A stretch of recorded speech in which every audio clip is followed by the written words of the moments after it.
Hey, what's up, everybody, and welcome to episode 22 of the Idiotic Sports Talk. I'm your host, Liam Gavin, coming to you live from my kitchen.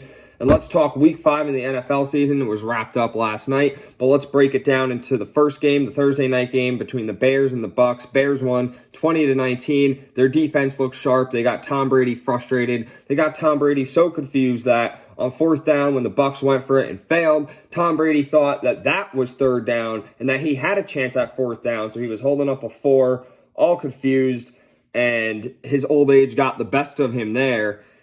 The Bears go on to win, and they are now 4-1 as the Bucks are 3-2. We'll move into the Sunday games. We have the Texans beating up the Jaguars 30-14. This was a bounce-back game for Deshaun Watson. Texans needed this win. It was their first win of the season. As for the Jaguars, Minshew Magic did not look that great as he did in Week 1. The past 4 weeks, they've really struggled. The Texans move on to 1-4 as the Jags are now 1-4 as well. Next game is the Ravens beating up the Bengals 27-3. The Ravens just showed up to play. Their defense was on point, causing an interception, sacks, a fumble. They even got a touchdown. Lamar Jackson did his job. Joe Burrow pretty much died behind that offensive line of the Bengals and couldn't get anything going. So the Ravens now move to 4-1 as the Bengals fall to 1-3-1. Next is the Panthers beating up the Falcons 23-16. The Panthers wide receivers had great days. That was DJ Moore and Robbie Anderson. Both showed up. As for Teddy Bridgewater as well, the QB, he had over 300 yards passing. As for the Falcons, they moved to 0-5. They fired Dan Quinn. This was a long time coming. This guy definitely deserved to be fired. Hasn't really done much since the Super Bowl, since they made it to the Super Bowl 4 years ago. So it was long overdue. I'm glad they got out of there. And that's a wrap for Dan Quinn as a Falcons head coach. Next game is the Raiders beating the Chiefs 40-32. This was Pat Mahomes' first loss to the Raiders. The Raiders came out to play. They were down by 11 points at one time, but their offense is pretty high-powered. I mean, they have Josh Jacobs, great running back, who had 2 rushing touchdowns. Henry Ruggs, the rookie, he had 2 catches for over 100 yards. He broke, I believe, a 60-yard touchdown in his first game back since missing a few games with an injury. The Raiders looked impressive. They moved to 3-2 as the Chiefs go to 4-1. The Cardinals versus the Jets is the next game. The Cardinals just whopped them 30-10. And it was pretty much just a one-side beating. I mean, it was kind of close in the first half a little bit. Kyler Murray threw an interception, made some mistakes, but eventually they got it going. DeAndre Hopkins had a huge game, along with Murray as well. The Cardinals are now 3-2 as the Jets fall to 0-5. The Jets should have fired Adam Gase after this game, but what they did was release Le'Veon Bell, their running back. I don't know what's going on in the Jets franchise. Le'Veon wasn't the problem. It was Adam Gase, but who knows? I could see the Jets going 0-16 this year.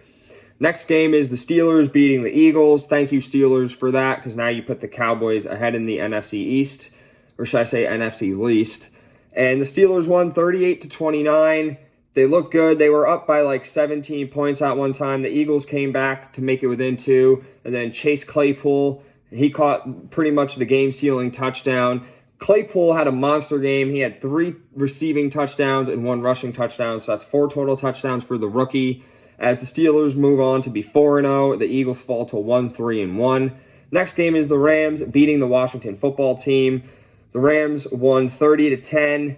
They looked great that whole time. Their offense was clicking. Their defense played really well. They got after the Skins quarterbacks. They moved to 4-1 as they fall to 1-4. But as for the Washington football team, it was great seeing Alex Smith return onto the field. He suffered a gruesome leg injury in 2018. On the first play of the game, I saw him get sacked. My heart almost dropped, but good thing Alex Smith stayed healthy, and he seems like he's going to be the Washington football team's quarterback for the rest of the year. As for the Dolphins versus the 49ers, the Dolphins just smacked the crap out of the 49ers, 43-17. This was a game nobody expected the Fins to win, but they showed up. They did more than just showed up. They dominated. I feel like the Niners rushed back Jimmy G too much. He went out there threw 2 picks, and then they benched him. He certainly wasn't himself. I think the Niners could have won without Jimmy G in the lineup, but he just had a horrible game. The Finns showed up to play. They moved to 2-3. The Niners moved to 2-3 as well. Next game is the Cowboys beating the Giants 37-34. Even though the Cowboys won, and I love that the Cowboys won, it broke my heart because Dak Prescott's going to be missing the rest of the season. He broke his ankle. He has a compound fracture. And, man, it was so emotional seeing him cry because I know how much he loves this Cowboys team. He is their leader. He is their passion. And now the Cowboys are going to have to move on without Dak Prescott. Good thing they bought in a solid backup in Andy Dalton. The NFC East is such a trash division that even with Dalton as the backup quarterback, the Cowboys have a good shot of winning that division. So get well soon, Dak. We're all praying for you, number 4. And it's Andy Dalton time.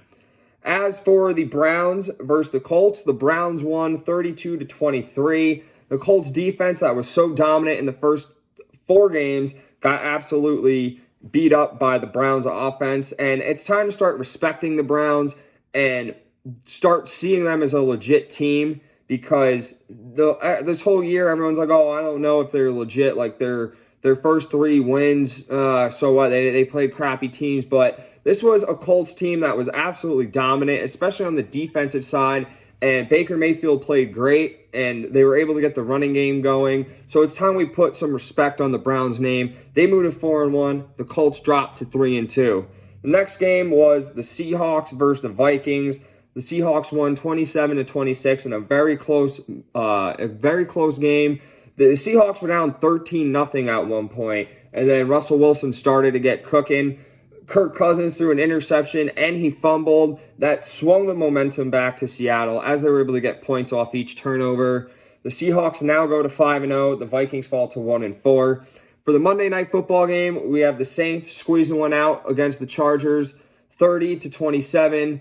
Oh, man, and I feel pretty bad for the Chargers. They're 0-4 with Justin Herbert at the start, but Herbert played absolutely out of his mind. He threw for 4 touchdowns, had no interceptions in that game. He's such a promising rookie. He's going to grow into not one of the best, but a really, really good quarterback in this league. The Saints go to 3-2 as the Chargers fall to 1-4. And then the Tuesday night game, this was the second Tuesday night football game in NFL history. I'm sorry, it's in 70 years, so almost their history, I guess. The Titans just beat the crap out of the Bills, 42-16. The Titans were off for almost 2 weeks because some of their staff and members had COVID. So they didn't do any practicing or nothing, but they came out there and they smacked around a Bills team that was 4-0.